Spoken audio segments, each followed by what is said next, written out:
আমার এই দেহের শেষ রক্তবিন্দু পর্যন্ত এই কাজেই ব্যয় হবে। তোমার কাজ তুমি করাই। আমি এই ভক্তের দুয়ারে ধরে ভিক্ষা করছি, ঠাকুরের কৃপায় আস্তে আস্তে হচ্ছে। তাহলে আমাদের এইটাই একটা পথ। আমরা যদি চাই যে মহৎ কাজে কিছু অংশগ্রহণ করব, আজ থেকে তোমরা এক মুঠো চাল সঞ্চয় করো।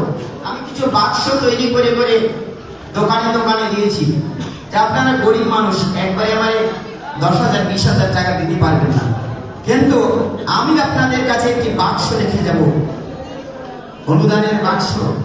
আপনি দৈনিক যেটা খরচ করবেন, আপনার আজকে 500 টাকা খরচ আছে, ওই 500 টাকা নিয়ে বাজারে যাওয়ার আগে 5টা টাকা এই বাক্সে ফেলে যাবে।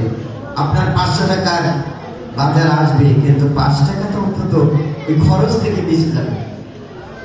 আপনি 2000 টাকা খরচ করবেন, 10টি টাকা রাখেন। এইভাবে বাক্স তৈরি করে আমি ভক্তের দুয়ারে দিয়েছি। আমি সেইগুলি 2 মাস 3 মাস পর পর যাই, কিন্তু কেউ কেউ তাতে কেউ দৈনিক 100 টাকাও রাখে, কেউ 50 টাকা রাখে, কেউ 20 টাকা 10 টাকা। আবার কেউ কেউ আছে 3 মাস পরে গেলে বলে ওটা মনেই নাই, বাক্স খুলতে হবে না, ওটা পরেই নেই। এটা হলো আমাদের সেই চিন্তা করতে হবে। আমি বলছি, আমি এই মন্দির হইতে যতদিন লাগবে, যত টাকা আমি পাবো, আমি আপনাদের প্রত্যেকটা হিসাব রাখবো। আমি শেষে একটি স্মৃতিপলকে সেটা রেখে যাব যে আপনি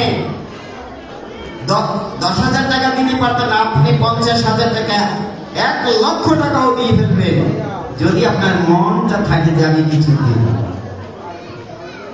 এইভাবে গুরু মহারাজ আমাদেরকে যে সুন্দর একটি নিয়ম বলে দিয়েছেন, সেটিকে আমাদের অনুসরণ করে চলা দরকার।